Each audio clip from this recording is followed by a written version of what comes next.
you ever wondered what the absolute worst ways to escape a zombie outbreak would be? You know, those routes that sound brilliant in your head but turn into death traps the moment shit hits the fan? Well, buckle up, because we're diving into the 9 most catastrophically stupid escape routes you could possibly choose during a zombie apocalypse. I'm talking about routes so bad, they'll make you wonder if the people who thought them up had already been bitten and lost half their brain function. Here's the thing. When the dead start walking, everyone thinks they're the main character in their own survival movie. But reality check. You're not. You're just another potential zombie snack with terrible decision-making skills and an overconfidence in your ability to outrun rotting corpses. Today, we're breaking down the escape routes that'll get you killed faster than you can say, but it worked in the movies. Before we dive into this parade of poor choices, let's establish our parameters. We're dealing with classic Dawn of the Dead style zombies. Slow but relentless walkers with an insatiable hunger for human flesh. They're attracted to noise, movement, and that delicious scent of living human terror. You're not some special forces operator. You're an average person with average fitness, average intelligence, and definitely average survival instincts. We're assuming the outbreak has been going for about 48 to 72 hours, so initial panic is settling into grim reality. Infrastructure is failing, emergency services are overwhelmed or gone, and society is crumbling faster than a stale cookie. You've got whatever supplies you could grab in a hurry, maybe a backpack, some water, basic tools, but nothing fancy. No plot armor, no miraculous last-minute rescues, just you making increasingly desperate decisions as the world ends around you. Every situation is different, and I can't account for every variable, but these routes are universally terrible regardless of your specific circumstances. Trust me on this one. But before that, hit that subscribe button and ring that alarm bell. When the outbreak spreads, you'll want every survival tip we drop. Trust me, in the apocalypse, information saves lives. Route number 9, the subway underground tunnel system. Let's start with what seems like a brilliant idea, using subway tunnels or underground passages to avoid the chaos above ground. Sounds smart, right? Dark, hidden, direct routes to safety. What could go wrong? Everything. Absolutely everything. First off, you're entering a confined space with limited exits and zero visibility. Those tunnels that seemed so spacious during your morning commute, they're now pitch-black death tubes filled with confused, panicked people who had the same genius idea as you. When zombies inevitably find their way down, and they will, you've got nowhere to run except deeper into the maze. But here's the real kicker. Infrastructure failure. No power means no lights, no ventilation, and no way to know if the tunnel ahead is flooded, collapsed, or packed with the undead. You could walk for hours in the wrong direction, burning through your energy and supplies, only to hit a dead end with zombies shambling up behind you. The echo in those tunnels means every footstep, every whisper, every panicked breath gets amplified and broadcast to anything with ears in a half-mile radius. Route number 8, major highways and interstate systems. Ah yes, the classic, let's take the highway out of town approach, because nothing says easy escape like joining thousands of other terrified people in the world's deadliest traffic jam. You've seen the movies, endless lines of abandoned cars stretching to the horizon, and you somehow think you'll be different. Here's what actually happens. Within hours of the outbreak, every major road becomes a parking lot of abandoned vehicles, accidents, and increasingly desperate people. Your car becomes a metal coffin when you inevitably get stuck. You can't go forward because of the gridlock, can't go backward because more cars keep piling up behind you, and you can't go sideways because you're trapped between concrete barriers or other vehicles. When the zombies start weaving through the traffic jam like the world's most persistent door-to-door salespeople, you're sitting duck in a tin can.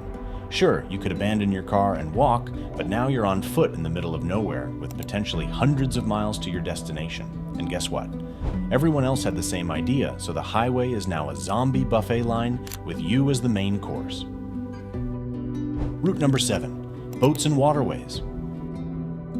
Water seems safe, right? Zombies can't swim, so just hop in a boat and cruise to safety. This logic is so flawed it hurts. First, do you even know how to operate a boat properly? Because I drove a jet ski once on vacation doesn't qualify you to navigate during an apocalypse. Let's say you actually find a boat and know how to use it. Congratulations! You're now trapped on a floating prison with limited fuel, no way to resupply, and absolutely nowhere to go if something goes wrong. Engine breaks down. You're drifting helplessly. Run out of fuel. Hope you packed oars. Hit bad weather. That peaceful river just became a liquid death trap. But here's the part that'll really ruin your day. Other survivors with the same idea. Desperate people do desperate things, and that includes piracy. Your little escape boat just became a target for anyone willing to kill for your supplies and transportation. Plus, you still need to land somewhere eventually, and guess what's waiting for you on every shoreline? That's right, zombies, and probably other survivors who've already claimed that territory. Route number 6, airports and aircraft. Flying away from the zombie apocalypse sounds like the ultimate escape plan. Just grab a plane and soar above the chaos, right? Wrong on so many levels, it's almost impressive. First off, unless you're a licensed pilot, that aircraft is just an expensive paperweight. I played Microsoft Flight Simulator, doesn't count as flight training. Even if you somehow know how to fly, airports become absolute nightmares during emergencies. They're massive, open spaces filled with panicked crowds, and they're usually located far from city centers, meaning you've got to survive the journey there first. Once you arrive, you'll find thousands of other people with the same brilliant idea, turning the airport into a pressure cooker of desperation and violence. But let's say you miraculously make it to a plane and get it started. Where exactly are you flying to? Other airports that are probably just as overrun? Random fields where you'll crash because you don't actually know how to land? And here's the real kicker. You need fuel, and airport fuel systems require power and trained personnel to operate. Good luck pumping aviation fuel by hand while zombies shamble across the tarmac. Route number 5, shopping malls and large retail centers. The irony here is delicious. Malls, the supposed safe havens of zombie fiction, are actually some of the worst places to be during an outbreak. Sure, they've got supplies, but they're also massive zombie magnets with terrible defensive positions and way too many entry points to secure. Think about it. Malls are designed to attract crowds, and during an emergency, that's exactly what they do. Desperate people flood in looking for supplies, creating chaos, panic, and noise that draws every zombie within miles. Those wide open spaces and multiple levels that make for great shopping become kill zones when you're trying to escape hundreds of undead customers. The real nightmare starts when you realize you're trapped inside with limited exit options. Most mall exits lead to parking lots, open areas where you're completely exposed. The service corridors and back exits, they're locked and you don't have the keys. Meanwhile, zombies are pouring in through every entrance, and your fellow survivors are becoming increasingly hostile as supplies dwindle and desperation sets in. Route number 4, hospitals and medical facilities. Hospitals seem logical. Medical supplies, potential for rescue, maybe even a cure, right? This is where logic goes to die a horrible, zombie-infested death. Hospitals during an outbreak become ground zero for the worst possible scenarios you can imagine. First, they're absolutely packed with infected people in various stages of turning.